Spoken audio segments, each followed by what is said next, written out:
Salut les Movers. Aujourd'hui, on va recevoir la réalisatrice Sophia Djama, qui est en Corse pour venir présenter son film Les Bienheureux. Elle arrive en direct de Cannes et elle a la gentillesse de nous recevoir, je ne vais pas vous le cacher, directement à la maison pour une interview en live. Alors Sophia, bonjour. Merci beaucoup de nous recevoir, c'est super sympa. D'autant plus que vous revenez de... Enfin, on va dire tu. Voilà, on va se tutoyer parce que déjà, on va pas mentir, on se tutoyait juste avant, donc maintenant on va se tutoyer, on va continuer. Alors, tu reviens de Cannes. Ouais. Voilà. Donc, petit arrêt en Corse pour le festival du film du Maghreb. Ouais. Où tu vas présenter ton film. Ouais. Voilà. Dont on va parler tout à l'heure, parce que je l'ai découvert très récemment. Alors, d'abord, avant de parler de tout ça, je voudrais qu'on parle de toi déjà. Je voudrais savoir un petit peu ton parcours. Je fais 1m64. D'accord. Donc, ton parcours, savoir ce qui t'a amené à cette passion qu'est le ciné, ça c'est intéressant. Ouais, surtout quand t'as pas d'école. D'accord. Ouais, t'as pas d'école de cinéma en Algérie, surtout à mon époque, puisque on était en plein pot de la guerre civile, donc du coup la priorité elle était un peu ailleurs. Déjà quand j'ai pu faire des études à l'époque, les institutions ont continué à assurer un minimum au niveau de l'éducation nationale, c'était déjà extraordinaire. Quoique dans ma région on était épargnés. Et dans ma région, ben, c'est un peu comme chez toi, tu vois, c'est la mer qui finit, enfin la montagne qui finit dans l'eau, c'est des criques, c'est la plage et tout ça. Et donc j'étais une grande... Je me suis beaucoup ennuyée. D'accord, pas du tout scolaire. Non, j'ai pas fait d'école du tout, j'avais un désir d'écriture, ça c'est quelque chose qui s'est formalisé très très jeune et très vite, puisque j'avais un petit journal qui a dû décevoir ma mère, puisque toutes les mamans ont lu un journal intime, elles sont toutes des salopes. Toutes des salopes, elles le trouvent le journal, elles le trouvent. Mais donc du coup je pense qu'elle a été extrêmement déçue, parce qu'en fait c'était un journal où il y avait beaucoup de fiction, je fictionnais les trucs, donc j'écrivais déjà des espèces de nouvelles, des essais, des objets comme ça. J'étais en fonction du jour, de l'humeur. Parfois, j'écrivais pas pendant des mois. Et puis bon, elle l'a trouvé. Et je pense qu'elle a très vite compris que j'avais une passion qui était liée à l'écriture. Très étrangement, moins à la lecture. J'ai eu une période où j'ai beaucoup lu. Et puis après, d'un seul coup, je me suis désintéressée de la lecture, parce que je suis égocentrique, donc je m'intéressais à ma propre œuvre, vraiment. D'accord. Moi, je... D'accord. Et le cinéma est venu très étrangement par la musique. D'abord avec un groupe dont j'étais extrêmement fan, qui était Pink Floyd. Donc j'avais fait la découverte à, je crois, 13-14 ans de l'album Dark Side of the Moon, et puis après je suis allée vers Wish You Were Here, Umaguma. Je suis pas arrivée tout de suite à The Wall. Je suis arrivée à The Wall après, je devais avoir 15 ans quand j'ai vu le film. D'accord. Et là j'ai dit, je sais pas ce que c'est, mais je veux faire ça. Ça a résonné. Déjà quand j'écoutais les Pink Floyd, je disais, t'as vu un vinyle, bah, je voyais en fait, je voyais tout. Donc il y avait une narration, il y avait quelque chose déjà dans la structure de la conception même de leurs albums, il y avait une construction narrative et ça m'envoyait vers... Comme il y a aussi beaucoup d'ambiance en fait dans les albums de Pink Floyd, il y a un travail énorme sur la notion du son et des ambiances et des atmosphères entre deux morceaux, donc du coup ça m'a amené vers un imaginaire. Et quand j'ai vu le film d'Alan Parker, ou de Roger Waters plutôt, parce que c'est un peu l'univers de Roger Waters, et là j'ai dit je veux faire ça. Et on me dit quoi? Je dis je sais pas, mais c'est ça que je veux faire. Et puis bon, ça s'est mis dans un coin de ma tête comme ça, et puis chemin faisant, j'ai atterri au département de langues étrangères, donc j'ai fait une licence en littérature anglaise que je n'ai jamais finie d'ailleurs. Et puis après, ça a été une rencontre ensuite littéraire, parce que j'avais eu dans les mains une pièce d'Edouard Albee, qui a peur de Virginia Woolf, et je vois le film avec Elizabeth Taylor de Mike Nichols, qui est juste, encore une fois, une claque émotionnelle, mais différent, c'est pas la même émotion qui... Là, c'était la capacité d'interprétation et de la façon dont plutôt Mike Nichols s'est accaparé de l'œuvre de Albee et comment il l'a retranscrite au cinéma. Là, je prends aussi la mesure du jeu des comédiens. et notamment Taylor. Quoi. Elle était bouffie, mais qu'est-ce qu'elle était belle, elle était énorme. Et puis c'était ce côté borderline hystérique. Et puis petit à petit, oui, après j'ai fait mes classes par le biais d'un ciné-club à Alger qui s'appelle Chrysalide, où ça a drainé toute une génération, ce ciné-club, puisque il y a eu Karim Moussaoui, en attendant les Irlandais, qui faisait partie de l'association, qui l'a animé aussi par ailleurs. Jamel Kerkal, qui a sorti son documentaire Atlal, moi-même avec et Adila Benzimerad, Damien, non, mais bon voilà, on est des enfants de Chrysalide. Et les débats qu'il y avait, moi j'ai jamais programmé, parce que c'était l'idée de programmer, de créer sa propre programmation à Chrysalide était sujet d'un grand débat, parce que c'était tout le temps. Alors je préférais y aller en tant que spectatrice, et c'est comme ça qu'on a vu nos Bergman, qu'on a fait nos classiques, les Antonioni, les Pasolini, tout ça. Et voilà, et donc j'ai appris, je pense, le cinéma par le débat, essentiellement qui venait après les projections. C'est très important, le débat, puisqu'on comprend en fait la grammaire, on commence à traduire en fait la grammaire du cinéma, l'axe de la caméra, pourquoi la caméra a été posée là, pourquoi. Et donc du coup, voilà comment s'est fait mon initiation au cinéma. Qu'est-ce qui t'a poussé à agir? Parce que jusque-là, c'est gentil la passion, mais franchir le pas. L'ennui. Tu fais chier à Alger. Tu peux te faire chier comme un rat. À un moment donné, il faut donner du sens à ta vie. D'accord. Non, il y avait un désir, comme je te disais, il y avait quelque chose d'énorme qui s'était produit quand j'avais eu de Rouen. Mais en fait, à un moment donné, j'ai voulu approcher les plateaux de cinéma. Mais dis-toi qu'après une guerre civile, tout est déconstruit, les gens sont abîmés, on ne rêve plus, on ne désire plus. Alors justement, je voudrais qu'on explique justement aux spectateurs qui ne connaissent pas l'histoire justement de ce qui s'est passé à Alger, justement, de l'époque de ton film, principalement, enfin 10 ans avant. Est-ce que tu peux leur résumer ces événements qui ont eu lieu? Ah oui, mais alors vraiment, comment expliquer? L'Algérie, en 88, il y a eu un soulèvement de la jeunesse algérienne, et pas que de la jeunesse, mais pour s'insurger contre un système, celui du parti unique, celui d'un régime, en fait, d'un régime totalitaire à la russe, quoi. Moi, j'ai grandi dans un pays à la russe. Donc parti unique, télé unique, marché unique, c'était un gouvernement liberticide, clairement, et du coup, la jeunesse sort, parce qu'en fait, on est dans une situation économique très chaotique, le pétrole a baissé, on est à $8 le baril, je crois, les caisses sont vides, et d'un seul coup, un mouvement comme ça, et qui met fin à un régime, qui met fin au parti unique, et c'est le début d'un rêve démocratique, en fait. Ça a coûté on parle de 500 morts, certains parlent de 1000 morts. Il y a eu une répression. Il y a eu une répression qui a été extrêmement violente. L'armée est sortie. La réponse de l'État, ça a été l'armée, et ils ont tiré à balles réelles. Et il y a quelque chose de triste, parce que des soldats jeunes ont tiré sur des autres jeunes, quoi. Et donc c'est déjà très douloureux comme histoire. Mais à la fin, la société, la mobilisation a payé, puisque le régime a été obligé d'abdiquer, et donc du coup on se retrouve avec un élan de démocratie, et donc les premières élections plurielles, démocrates, 2 ans après, 2-3 ans après.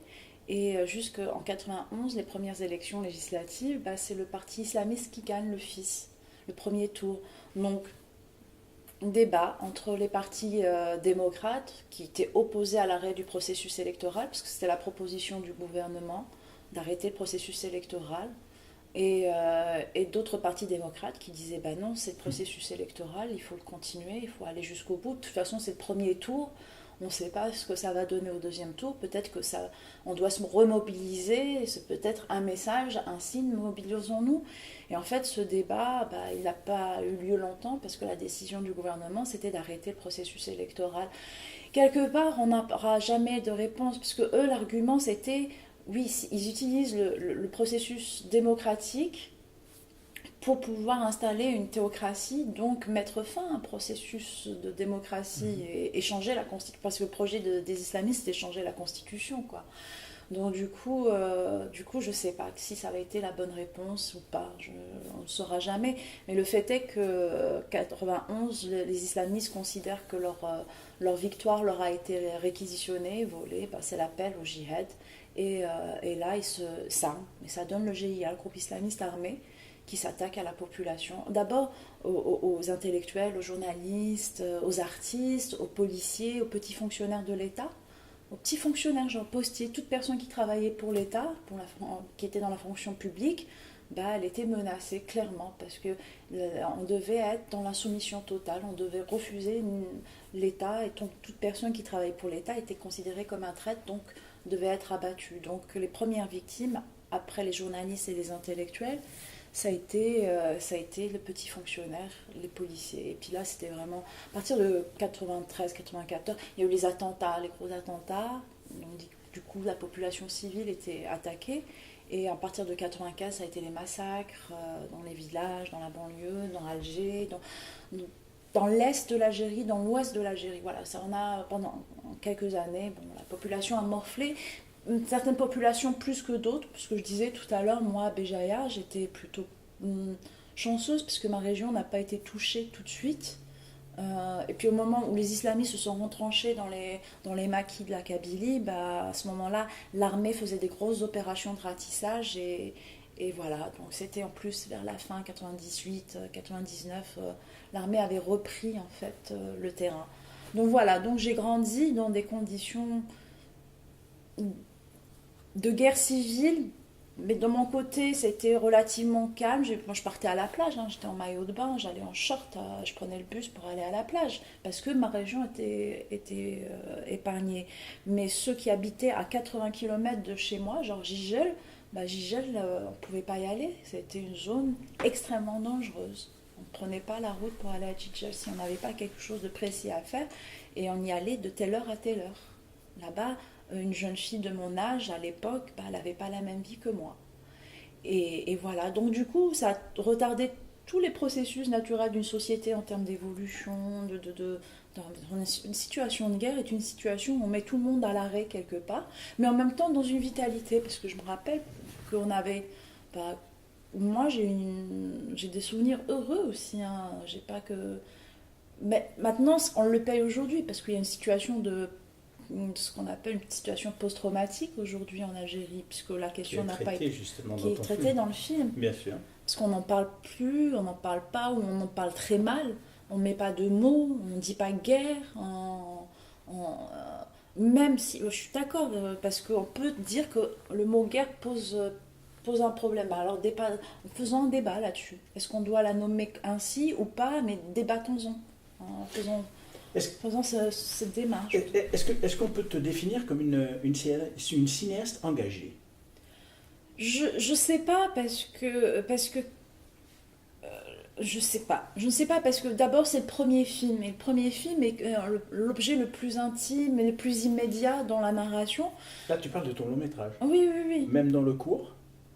Il y a ton premier cours aussi, ça dénonce quand même un certain fonctionnement. Mais pareil, je sais pas, on en reparlera dans le deuxième, troisième film. C'est ça, c'est Mollement un samedi matin, il s'appelle celui-là. Ouais. Alors, je vous le conseille, c'est un court-métrage qu'on peut voir sur Internet, qui est sur Vimeo. Sur Arte. Bien sûr, qui est sur le net, qu'on peut regarder. Je vous le conseille, regardez-le. C'est quand même assez culotté. Quand même. Non mais déjà. Intéressant par les féministes. Non mais attendez, déjà je vais vous donner le thème le thème qui est donné par Wikipédia, qui est pas tout à fait exact. C'est-à-dire que c'est un violeur en panne d'érection. C'est quand même, ça c'est culotté déjà. Alors effectivement, on traite d'un violeur en panne d'érection, mais aussi du comportement de la jeune femme qui est très ambigu. C'est faut quand même avouer que pour un cours. Donc, et comment, justement, quel a été l'accueil déjà de ce cours déjà d'entrée, avant qu'on parle des bienheureux ?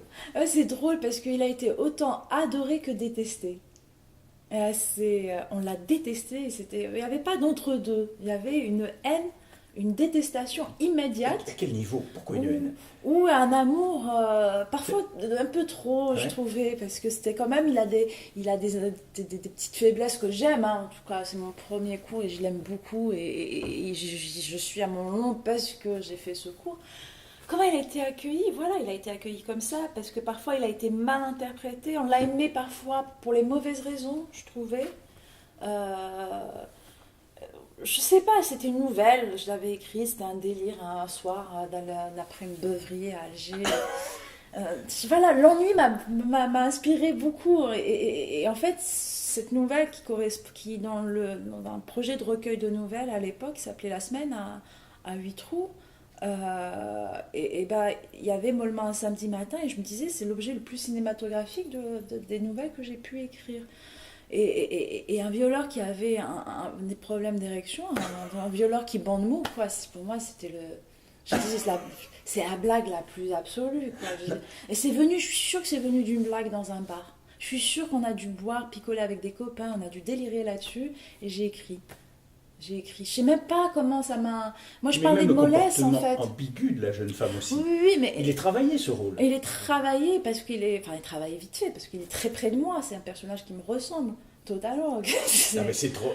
C'était. Moi, Parce je que peux- sans dévoiler, la jeune femme Ah, mais c'est. a une réaction très déroutante. Je vous laisse regarder ce cours. Je pense que c'est lié à moi. Je peux avoir des réactions, mais d'une absurdité absolue face à une situation violente. Je peux être très absurde dans la façon dont je reçois. C'est-à-dire, cette absurdité, qu'est-ce que c'est? Est-ce que c'est de l'inconscience? Est-ce que c'est une petite part de provocation? Ah, mais je suis dans la provocation. J'étais quelqu'un, et je le suis encore, je pense. Mais dès que j'ai pris conscience de moi-même et de la société et de la place que je pouvais avoir dans la société, bah, j'ai été dans la provocation, mais la plus suprême, hein. C'est-à-dire que moi, j'allais très très loin. J'allais dans les bars où mon père allait. C'était Ah oui. énorme. Alors- Mon père sortait du bar, moi je rentrais dans le bar de mon père. Ce qui ne se faisait pas. Une jeune fille respectable ne rentre pas dans un bar, ça ne se fait pas. Et en fait, je me faisais un point d'honneur, non seulement d'aller dans un bar, mais en plus dans le bar que mon père fréquentait. Et la réaction de ton père? Mon père était désespéré, et mais en même temps, je suis sa fille. Puis un jour, on avait eu ce débat parce qu'il m'avait engueulé comme du poisson pourri, et j'ai eu de la chance, il m'a engueulé comme du poisson pourri. Il y a des filles, elles se seraient faites massacrer, elles n'auraient même pas eu l'idée d'y aller, c'est-à-dire, elles seraient approchées comme ça. Et moi, mon père, un jour, il me dit, mais j'en ai marre. Et tout. Je dis, mais c'est qui m'a fait rentrer pour la première fois dans un bar? Je dis, c'est toi. Quand j'étais petit, tu m'emmenais dans les bars, tu me posais sur le comptoir et tu me faisais dire. Enfin, comment on appelle, il se foutait de la gueule de ses copains et puis il m'utilisait. D'accord. Donc, j'étais assis sur le comptoir des bars, quoi, de bougies. J'ai fait le tour des bars de bougies. Je les connaissais tous par cœur.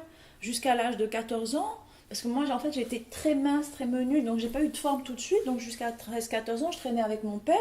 Et puis d'un seul coup, un été, bah, tout a poussé comme ça. Et puis mon père, voilà, la distance s'est créée. Et donc du coup, il ne m'en met plus dans les bars. Et donc du coup, moi, je dis, bon, d'accord, je vais y aller toute seule. C'est une révolte. C'était une révolte. Et pourquoi on ne rentre pas dans un bar? Pourquoi? Pourquoi pas? Et pourquoi pas? Et en fait, c'est un truc de conservatisme, c'est à mi-chemin entre le conservatisme et aussi le machisme ambiant de la Méditerranée. Et donc, du coup, mon père, en même temps, aimait beaucoup ça en moi, ma capacité à être dans la contradiction, dans l'opposition de façon systématique. Et c'est pour ça qu'on avait des rapports très conflictuels, mais en même temps, on s'adorait, mon père et moi. Ma mère, très autoritaire. Ma sœur, par exemple, ma sœur aînée, Nadia, c'était la fille très obéissante. Et en même temps, donc du coup, mon père s'inquiétait énormément pour ma sœur. Par rapport à moi, il ne s'inquiétait pas. Il dit, celle-là, je m'en fais même pas. Elle se débrouillera. Mon père, pour lui, je me débrouillerai. Moi, effectivement, quand on voit des trucs comme ça, on a l'impression qu'il n'y a pas grand-chose qui te fait peur. Alors justement, on tombe dans justement de cette provocation qui est plus forte que toi. Je me suis calmée. Je me suis calmée parce que je me suis rendu compte que la provocation, c'est important, parfois, de provoquer. Et parfois, faut aller doucement. Si on veut vraiment pérenniser un projet et que le message, au lieu d'aller vers la provocation, ça dépend des moments, je module. Mais tu te considères comme féministe? Ah oui, oui, oui. Oui, oui. Totalement assumé. Totalement assumé. À un moment donné, je disais non par rapport à Mollement un samedi matin Oui. parce que je disais que moi, j'ai pas besoin de me revendiquer féministe. Je suis. C'est un fait, je suis là. Et j'occupe l'espace. Pour moi, la nécessité était dans l'espace, occuper l'espace. D'où mon besoin compulsif d'aller dans les lieux où j'étais pas censée être. Et donc, du coup, je me disais, il s'agit d'occuper l'espace. C'est qu'après coup, c'est-à-dire au fil des années, parce qu'effectivement, à Alger, je vais occuper l'espace. On va m'insulter, au pire, je vais avoir une mauvaise réputation et basta. Il n'y a pas un danger physique réel. Il y a juste mauvaise réputation. Point. Je serais traitée de culte. Mais la réalité, c'est que bien après, j'ai compris que en fait, le féminisme, c'était pas juste une occupation d'espace, c'était aussi juridique. Il fallait avoir des actions juridiques, des réflexions juridiques, faire changer les lois. Et là, ça demande, c'est des luttes, et là, il y a une vraie réflexion qui doit se faire, qui doit s'articuler. Et donc, oui, c'est à partir de là où j'ai compris qu'il fallait articuler des pensées, des stratégies, que je me suis dit, oui, si c'est ça, être féministe, oui, je suis dans... Mais féministe, de la même manière, je suis pour n'importe quelle lutte, en fait, à partir du moment où il y a une injustice, être féministe, c'est être dans la justice, quoi. Et toutes les injustices, je pense, nous traversent tous, quoi. Et peut-être plus la femme, parce que c'est... Voilà, c'est naturellement, ça a toujours été des luttes partout dans le monde, sur l'accès à l'éducation, sur l'accès aux droits les plus fondamentaux. Et puis chaque pays, après, a ses niveaux d'urgence.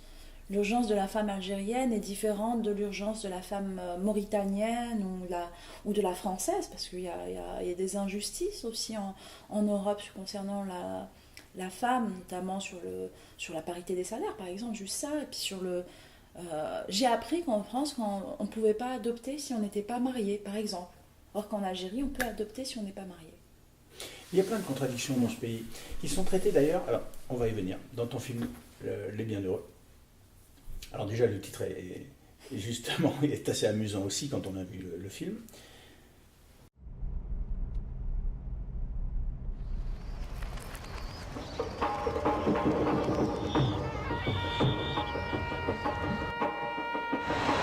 T'es à la fac? Ah, elle est en ville, pourquoi? Ne va pas cette semaine. Ça va être tendu. Tu crois que c'est avec des résultats comme ça qu'on va pouvoir t'inscrire en Europe? Je suis bien ici. Donne-moi une raison de rester. Et c'est mon fils. Et je suis son père. M'oblige pas à utiliser certaines lois de ce pays.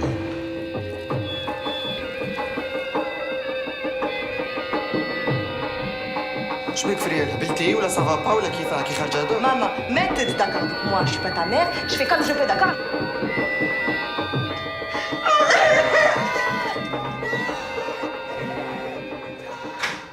Bon alors pour vous la solution c'est de partir, c'est ça? Mais toi, t'étais où à l'époque, Samir Golli? Où compte? Où tu vas?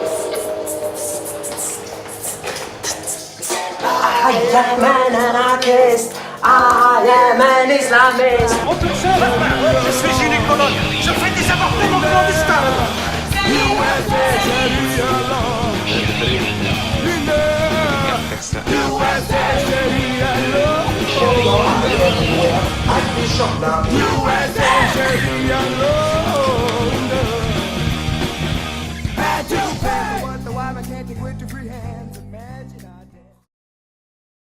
Ce film, je l'ai découvert il y a 2 jours, quand j'ai su qu'on allait faire notre interview, donc automatiquement j'aime bien savoir de quoi je parle, donc j'ai regardé ton film.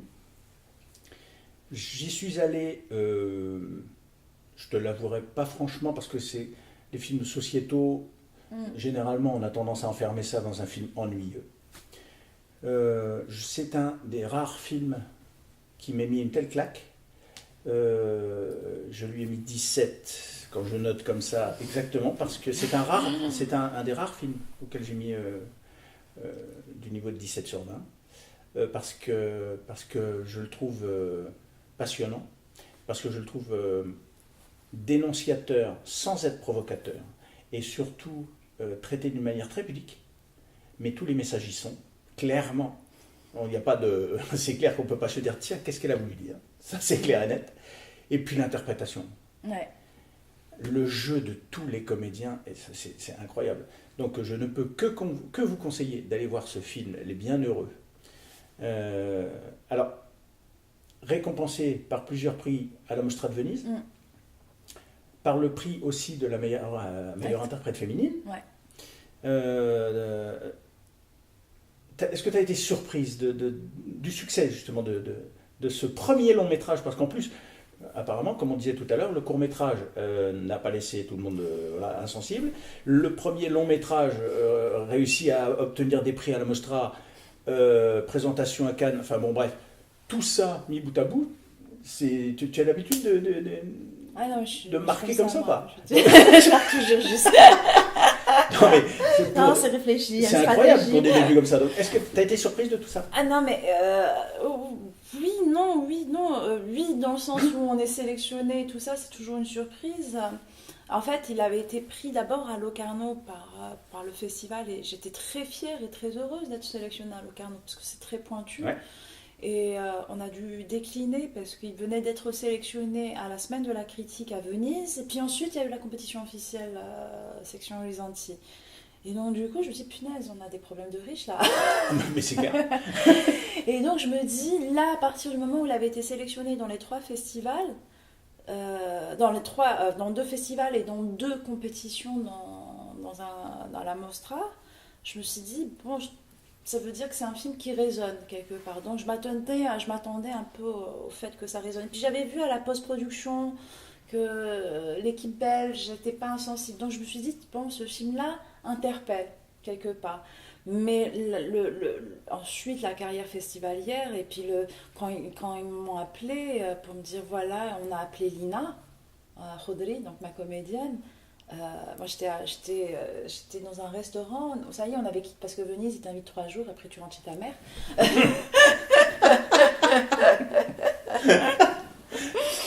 Donc du coup, nous, on avait pris un Airbnb, on est revenu, on avait quitté Lido, on était revenu sur Venise, et on était en train de manger avec mon compagnon Saïd. Je me rappelle, lui, il avait pris des spaghettis à l'encre de sèche, et puis je reçois un appel de l'attachée presse Brigitta, et elle dit, est-ce que tu es assise? Quand elle m'a dit ça, ça fait 3 fois qu'on me le fait, je dis, c'est bon. Et après, elle me dit, on a dû rappeler Lina. Tu sais, il y a eu j'avais des vertiges en fait. Je m'étais un peu, tu vois, je savais plus où j'étais. Je savais plus où j'étais et je regardais Saïd, je dis, ils sont en train de rappeler Lina, et je dis, putain, Lina elle est dans l'avion, comment on fait? Et en fait, Lina était dans l'avion. Elle dit, c'est bon, elle est en train de descendre dans l'avion. En fait, Lina après, c'est drôle ce qui lui est arrivé parce qu'elle était dans l'avion. Une arabe dans un avion qui est prêt à décoller et puis qu'on dit bon tu sors de l'avion. D'accord. Et du coup elle est sortie avec toute la cour, il y avait ma directrice de casting Juliette Denis et puis des potes, il y avait Samir, enfin il y avait plein de gens, donc tout le monde est sorti de l'avion. Et puis après, je l'ai au téléphone, je lui dis Lina, elle me dit pourquoi il m'appelle? Je lui dis je sais pas, mais oui, mais merde, tu sais pas comment ça, tu sais pas. En fait, moi je savais, oui, en fait, on voulait pas y croire, on savait Bien pas, sûr. on savait, mais on voulait pas. Et elle croyait que c'était une blague, et qu'on va jusqu'à. Ah non, elle est extraordinaire là-bas. On y va, on se retrouve moi j'ai eu le plus grand mal pour récupérer ma chambre à l'Excelsior quand même, j'ai dû galérer, j'appelais mon distributeur, je dis mais attendez, ils m'ont dit de revenir, j'ai ma chambre à l'Excelsior, en fait ma chambre s'était perdue. On a dû renégocier ma chambre. Le festival ne comprenait pas pourquoi ma chambre avait été perdue. Donc on squattait. À un moment donné, je squattais la chambre de ma comédienne. Et c'était... Oui, Lina, elle était... elle voulait pas y croire, quoi. Et elle a un contrôle extraordinaire. Et puis elle me dit, Sophia, je vais écrire un discours. Et je lui dis, je sais pas, il faut que tu le vives ce moment. Est-ce que tu penses que c'est nécessaire, ce discours? Peut-être qu'il faut juste le recevoir comme ça.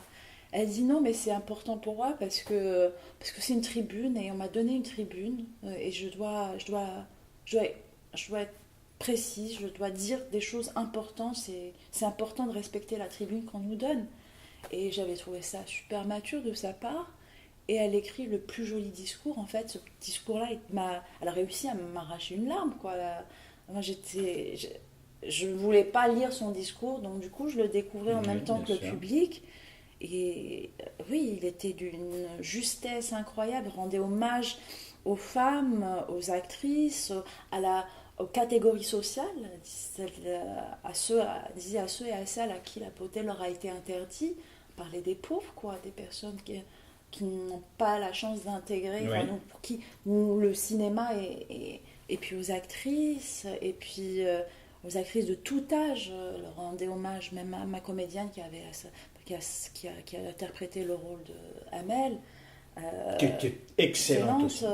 Donc voilà, elle rendait hommage à sa mère et puis aux femmes algériennes qui ont lutté, qui ont toujours lutté. Elles ont lutté pendant la guerre d'indépendance, elles ont relutté pendant la guerre civile et qui se sont toujours mobilisées. Et puis voilà, elle dit à la fin, elle conclut, merci maman d'avoir toujours été un homme, quoi. Cette actrice est incroyable, notamment dans la scène où ils sont réunis tous les trois dans la chambre, où il y a cette différence entre Reda, donc qui est un garçon donc qui est un mystique, qui est un mystique, mais en même temps il fume du shit. Ouais, c'est un mystique, mais c'est un punk. Et elle qui se fout de lui, et voilà, qui là par contre on parle de provocation, là c'est de la provocation. Ouais. Elle est excellente. Il y a 3 scènes dans le film. C'est pour ça que j'ai énormément apprécié ce film, parce que il y a des scènes importantes qui sont assez longues, donc qui pourraient très bien, si on se plante, plomber le film, alors que pas du tout. Cette scène-là est incroyable. La scène du tatouage, la cave, elle est incroyable aussi. J'avais noté une 3e. Ah oui, la discussion entre adultes. L'apéro. Voilà, avec Sami Bouajila, qui lui aussi commence à... Qui a envie de sortir. On ne peut pas dire que c'est de la provocation, je pense plutôt qu'il a envie de sortir un petit peu tout ce qui contient. Tiens, d'ailleurs, une question. Comment est-ce que tu as obtenu Sami Bouajila pour un premier long métrage ? Je vais dire merci énormément à son agent de l'époque. Grégory a été Veil, qui était l'agent à l'époque de Sami Bouajila, avait lu le scénario et avait dit c'est pour lui. Et moi, à l'époque, Sami n'avait pas voulu du rôle et il l'a relu plus tard. D'accord. Et Grégory avait vraiment tenu à ce qu'on le refasse lire à Sami. Et quand Sami a relu le scénario, et fort de la conviction de son agent de l'époque, a dit oui. Alors merci l'agent, parce que lui aussi, dedans, dans le film, est absolument magnifique. Ah oui, il est... Le dénouement que je ne donnerai pas est aussi magnifique. Cette dernière image est vraiment superbe, avec ce message, toute dernière image. Voilà, on ne va rien dire. Mais il y a aussi le casting sauvage. Moi, j'ai une tendresse pour tout le monde.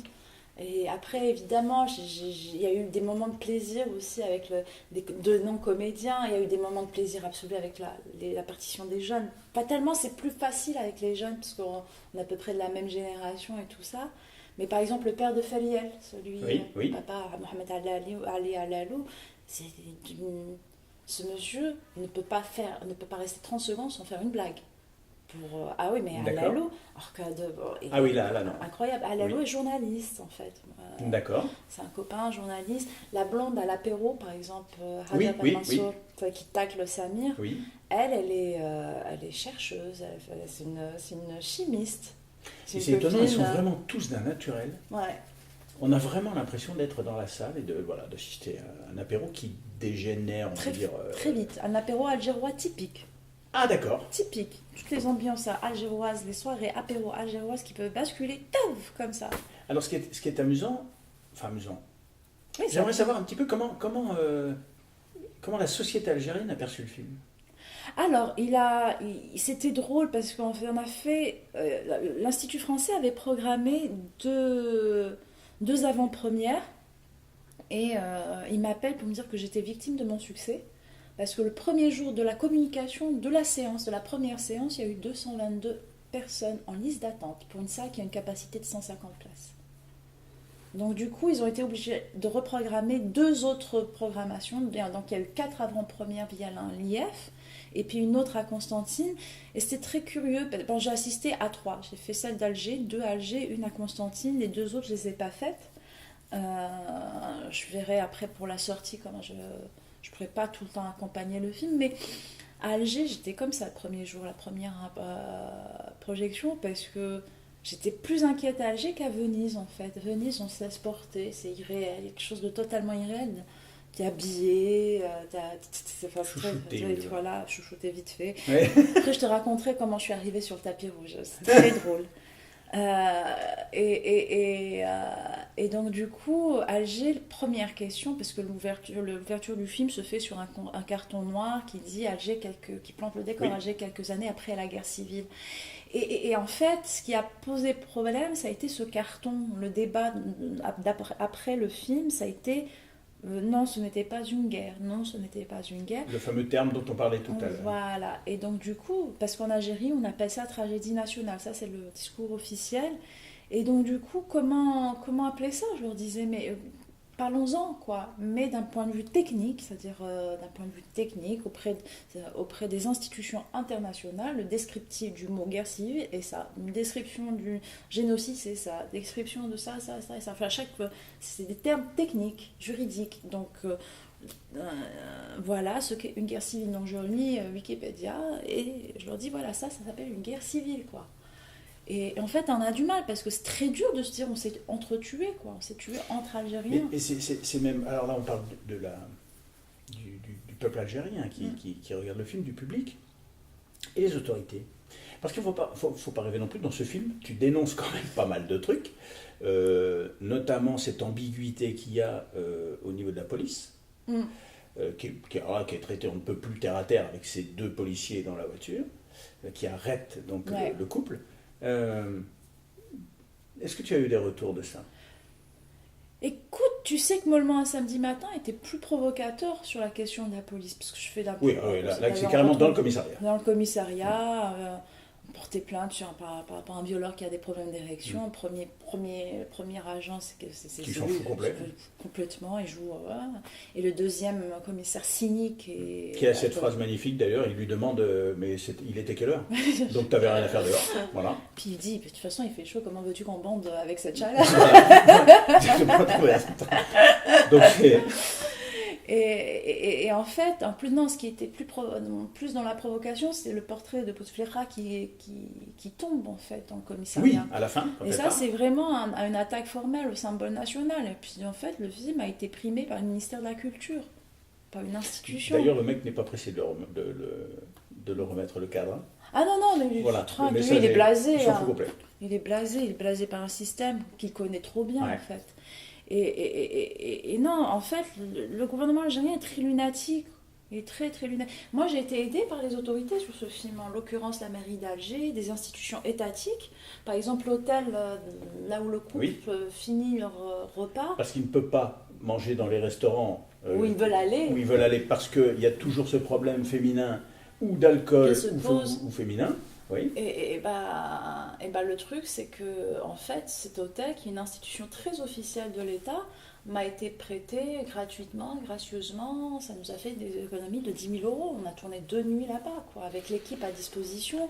La SNTF, l'équivalent de la SNCF, les bureaux, le commissariat, c'est les bureaux de la SNCF. L'équivalent de la SNCF en France, c'est Société Nationale des Transports Ferroviaires. C'était un lieu que je connaissais par cœur, parce que j'avais tourné mon court-métrage chez eux, donc j'étais pas à mon premier fait d'armes, donc ils connaissaient, savaient très bien qui j'étais.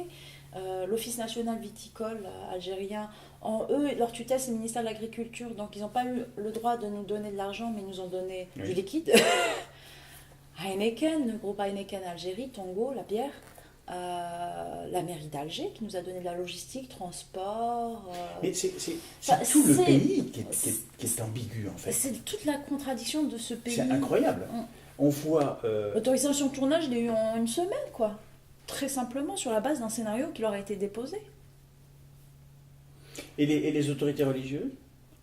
L'autorité religieuse, qu'est-ce que l'on a à faire? Ça ne le regarde pas. J'ai pas demandé de filmer dans une mosquée, quoi. Ça leur concerne. Si un jour j'ai besoin de tourner un plan à l'intérieur d'une mosquée, et encore. Et pourtant, il y a un petit passage sympa. Le tapis. Dans la rue, quand le gars croise.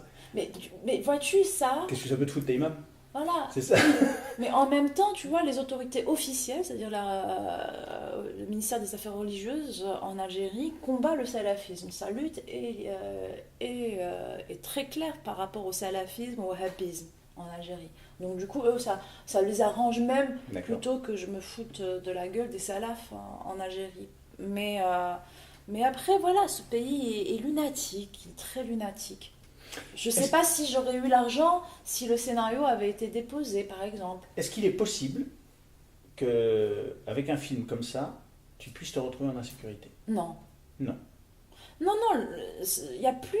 Enfin, c'est pour ça que quand on me dit « t'es courageuse », moi je ne le comprends pas, je ne le conçois pas. On n'est plus dans les années 70 à la russe où on peut être embarqué, torturé. Non, c'est fini, cette époque est révolue. Au contraire, on devient même la Libye d'un système en disant « bah voilà, regardez la démocratie ». C'est pire parce que c'est pervers, c'est cynique.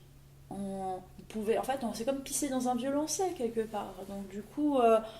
Au contraire, on est presque le ralibi et il nous laisse faire. Enfin, moi, après, je sais pas.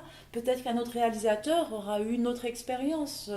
Moi, pour le moment, sur ces 2 films, j'ai pas eu de problème concret. Mon matériel est sorti du port d'Alger en 3 heures, ce qui se fait très rarement, quoi. Mais après, peut-être qu'un autre réalisateur aurait d'autres problématiques. Je sais qu'il y a des réalisateurs qui ont eu des problèmes techniques, c'est-à-dire leur matériel est bloqué au port d'Alger, les autorisations de tournage tardent à tomber. Et donc c'est pour ça, le problème en Algérie, c'est qu'on a toujours parlé au nom de tous. Et je pense que c'est important de dire, moi, mon expérience, la voici. Et peut-être que l'expérience de quelqu'un d'autre serait différente. Donc c'est ça qu'il faut regarder. Quel avenir tu vois pour l'Algérie? Je sais pas. Je sais pas, franchement je sais pas. Et comme je suis plutôt de nature optimiste, je me dis qu'il y a des choses qui se mettent en place et qu'on essaie, parce qu'il y a à mon niveau que je peux faire et que je puisse faire, je le fais, et je pense que les combats peuvent se faire à ce niveau-là, c'est-à-dire que moi, mon secteur c'est la culture, par exemple là, j'ai participé à un projet d'écriture, tu vas rire, j'ai fait de la télé, c'est-à-dire qu'il y a une amie à moi qui s'appelle Adila Benzimirat, avec une production qui s'appelle Bang Bang, et qui d'ailleurs, c'est une productrice, Amina, et puis son compagnon et Karim. C'est une jeune production qui produit sa première série télé, donc Adila m'appelle, elle qui est du cinéma, c'est une actrice, c'est une scénariste, et elle a été aussi productrice, elle produit par ailleurs son mari. On est du cinéma, et d'un seul coup elle me dit si on écrivait pour la télé, je lui dis pourquoi pas, j'ai jamais fait l'exercice mais pourquoi pas, et on a écrit pour la télé une espèce de sitcom de 7 minutes, une quotidienne pendant le ramadan où on y insouffle du féminisme, de la provocation, de la drôlerie, et ça va passer, et ça passe, ça a commencé à passer depuis avant-hier sur une chaîne algérienne, et on est très très content, c'est hyper moderne, c'est drôle, c'est provocateur, mais dans la justesse qu'il faut par rapport au public. Comme Les Bienheureux, où on dénonce. Non, là on est en dessous encore, on est très très en dessous, parce qu'on est quand même dans la télévision. D'accord, donc on y va un peu plus... Mais c'est quand même trois sœurs, une grand-mère... où les femmes prennent le pouvoir dans une maison, quoi, et c'est super drôle, quoi. D'accord. Quel genre de réalisatrice tu es? Jolie. C'est vrai, je confirme. Donc, est-ce que t'es plutôt tendue? Est-ce que t'es cool? Est-ce que t'es concentrée? Je sais pas encore. On va voir le prochain film. Sur celui-ci, comment Sur celui-ci, c'était très étrange, parce que ça a été une production très difficile. La production française n'avait pas compris sur quel terrain elle était. Donc du coup, j'ai dû prendre en main la production de mon film à Alger. Donc j'ai récupéré ma production pour ne pas perdre mon film. Où j'ai pris le film à bras-le-corps. Donc je faisais des choses qui n'étaient pas censées être faites par un réalisateur. Ça allait, à savoir aller chercher de l'argent. Moi je me rappelle, j'étais allée chercher de l'argent avec les écouteurs du tournage. On venait de dire couper, je suis allée chercher de l'argent chez Heineken, c'était trop drôle. Mais vraiment, j'étais arrivée, la scène elle était encore dans ma tête, quoi. Ou alors négocier avec un douanier, quoi. Donc du coup, j'étais très impliquée dans la production. Et donc c'était très étrange pour mon équipe de me voir en tant que réalisatrice, mais en tant que personne qui prenait la main sur la production. Donc ça crée des situations très conflictuelles avec la production française. Et donc du coup j'ai demandé à la production de s'éloigner du plateau pour reprendre un peu le contrôle de mon plateau. Et il est chouette ce chat. Il va attaquer le chien, hein. Pas du tout. Pas du tout. Lui, il est croisé avec Jimi Hendrix. Donc, Ah ouais. même avec Bob Marley plutôt. Avec Bob Marley, donc ouais, complètement. Il s'en fout. Et c'est un patron. Oui, j'explique, c'est parce qu'on a un chat derrière qui ne Non, pas de passer. Viens ici. Allez, sors Viens. dehors. Non, il me dérange pas. Viens. Ah bah si Il tu s'appelle comment? si tu es Rouille. Rouille, viens. Ah oui, tu es le nom de Viens, ton Rouille. empelage. De ton ramage. Là, tu vois, il est à fond. Ouais. Voilà. Donc, écoute, tu fais ce que tu veux. il est à fond, il est à fond. C'est toi la star. Voilà. Et donc du coup, oui, sur le plateau avec les jeunes, c'était facile parce qu'on travaillait beaucoup, on avait beaucoup le temps de répéter. Donc c'était cool. C'était cool parce qu'on avait répété et puis aussi je leur avais cédé un terrain de jeu, de l'improvisation. C'est-à-dire on était dans les dialogues et puis on leur demandait aussi d'aller au-delà des dialogues, de s'amuser. Et donc du coup, ils avaient un peu plus de liberté. Donc ça détend en fait. D'accord. Je me rappelle un jour, Adam, celui qui joue Reda, il me dit viens comme ça. Moi j'étais épuisée, j'étais fatiguée, je dormais pas. Il dit ouais, alors tu sais, hier soir j'ai réfléchi, je vais danser sur le morceau de. Je dis oui, super. Et il se déchaîne d'ailleurs là-dessus. J'avais rien, tu sais, j'entendais même pas. Je dis d'accord, super, fais-le. Et donc du coup, on est sur la prise et on savait. Bon, tu sais, je découpe en plus sur place, moi. Je vois mon plateau, je regarde les décors. Et avec Pierre, donc mon chef opérateur et l'ingé son, on discute et je dis. Et en plus, Pierre ne comprend pas l'arabe. Et tu vois, on panote beaucoup. Donc au début, il me disait quand tu veux que je panote sur Adam ou machin, tu me fais ça. Et en fait, à la fin, je faisais même pas. Parce que je voulais que ça vienne à l'instinct, c'est-à-dire le rythme. Le rythme, c'est accessible à tout le monde.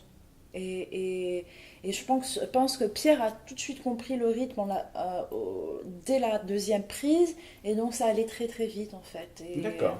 Et j'étais heureuse au montage. Les adultes, c'était très différent. Parce que déjà, on a des comédiens qui sont installés, comme Samuel Odila. Confirmé.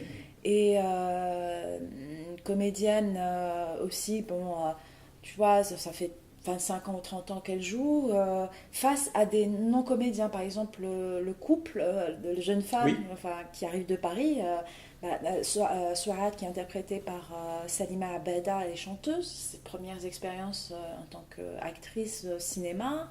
Ma pote Hajar, elle est chimiste, c'est la première fois sur un plateau. Fawzi Ben Saïdi est réalisateur, il est acteur aussi. Celui qui joue le journaliste, il est acteur, il a été super, il est délicieux ce garçon. Il m'a donné du courage. C'est un garçon, il voyait que premier jour de tournage, on commence par l'apéro, j'avais envie de pleurer. C'est la première scène? Ah oui, on commence par ça, premier jour de tournage. D'accord. Premier plateau, c'était celui-ci, on s'est mangé quoi. En plus, c'était des mix, c'était dur. Donc c'est le premier combat de coq. Évidemment, puisque c'est le premier jour avec l'équipe, donc du coup j'ai intérêt à faire mes preuves. D'abord, première réalisation, en plus fun, quoi. Je suis une fun. Oui. J'ai eu comme droit titinette. Ouais. Alors, titinette. Et donc, du coup, il faut montrer un peu l'écro. Et puis, moi, je ne montre pas tout de suite l'écro sur ce plateau parce que, en temps normal, si. Mais sur ce plateau, comme c'était un plateau tendu, et ça se passait très mal avec la production, donc j'étais toute penaute comme ça parce que j'avais peur de perdre le plateau. Donc je voyais, il fallait que je marque, je comprenne la logique de mon plateau. Et au bout de 3-4 jours, avec mon chef opérateur et mon ingénieur son, tout de suite, ça s'est calé. On a trouvé notre rythme naturel et tout ça. Ça s'est donc très très bien passé après. Et puis voilà, ça a été un plateau très étrange, ce plateau-là. D'accord. Mais sinon, je suis quelqu'un de poli, je suis dans le plateau. En général, je dis bonjour, bonsoir, j'aide mon équipe, la régie à la fin, j'ai toujours un truc à porter. Or que c'est assez étrange, toi qui es réalisateur, je parle à l'objet, à Nico. Voilà, donc elle est en train de s'adresser au réalisateur qui est derrière. T'as vu quand tu es sur un plateau et puis tu finis ton tournage et que tu viens prendre un truc, on te dit non, touche pas. Parce que t'es fait en porcelaine, tu sais, tu peux te casser. Et tu lui dis, non mais pourquoi? T'es réalisatrice. Attention. Attends, je dis, attends, ça va, je fais caca le matin au réveil comme toi. Hein. Parfois avec plus de difficultés parce que je suis tendue. Mais voilà, donc, ouais. Et sinon, alors quels sont tes projets? Écrire. Si tu peux en parler. Bah oui, je suis déjà sur le prochain, j'ai déjà écrit, j'ai déjà eu ma première aide du CNC. D'accord. J'étais, Est-ce qu'on peut avoir une... Ouais, je Oui. peux en Vas-y. parler. Je suis pas ce genre de. Alors là, d'auteur, pour qui l'instant, sont très, je suis toujours tombé sur des réals, et là c'est du 100% pour l'instant, qui m'ont toujours dit, je peux pas en parler. Non, il faut en parler. Sinon, on Allons-y. fait des films très cons, on fait des films. Faut Alors- parler. Moi, je fais lire et je fais parler. Enfin, oui, parce que j'ai besoin. Enfin, je suis assez généreuse quand je suis. La première phase d'écriture, pas trop. Je limite le nombre de lecteurs. Oui. Parce que je dois être concentrée et mettre Ouais. tout le gras que j'ai envie de mettre et tout ça. Mais à partir d'une version, là, je commence à le faire lire à plusieurs personnes et en plus de différents milieux. D'accord. Pas forcément, surtout pas des scénaristes. Les D'accord. scénaristes, c'est vraiment à la fin. Parce que j'ai besoin d'entendre comment les dialogues sonnent dans Oui. la... Et comme c'est pas... Moi, j'écris pas de façon technique. C'est-à-dire qu'il y a mes didascalies, c'est des didascalies qui expriment les décors et tout ça. Donc, c'est un objet totalement lisible pour les personnes qui font pas du cinéma.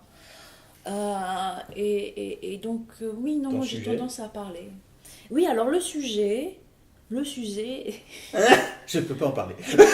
Non, mais Ça bien serait la sûr. meilleure de l'année. Le sujet, c'est l'histoire d'un réalisateur qui a du mal à parler de son projet. Voilà. Non, en fait, c'est un film, c'est un peu Bukowski, on va dire. On a un personnage à la Bukowski, quoi. Un alcoolique au dernier degré qui est très...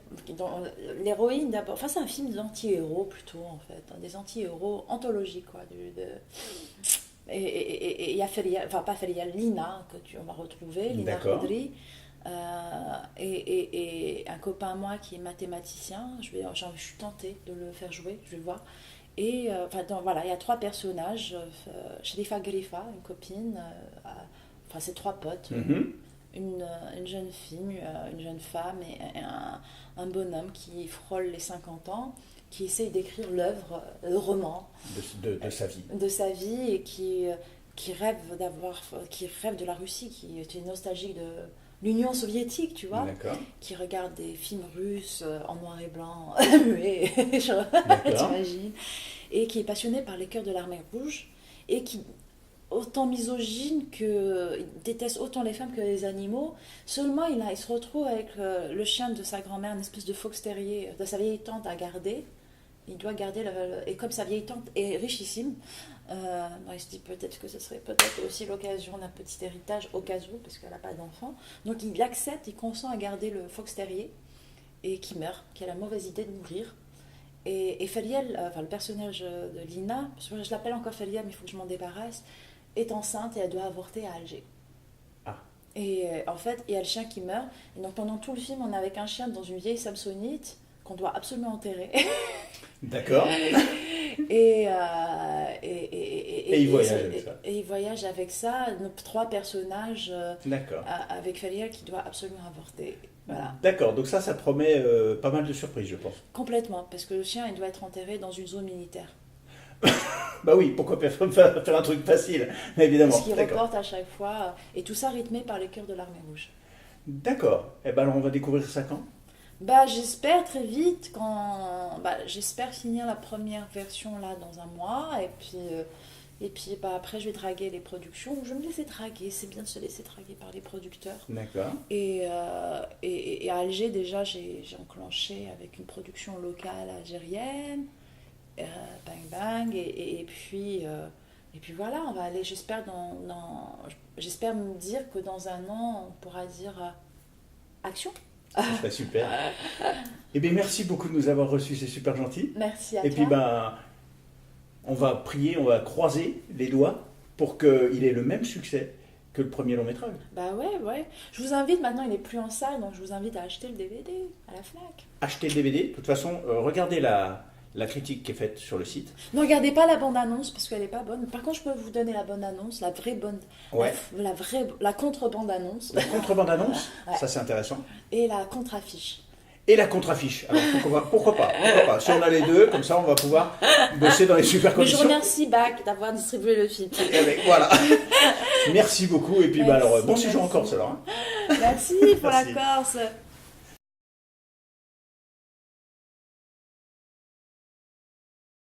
Thank you.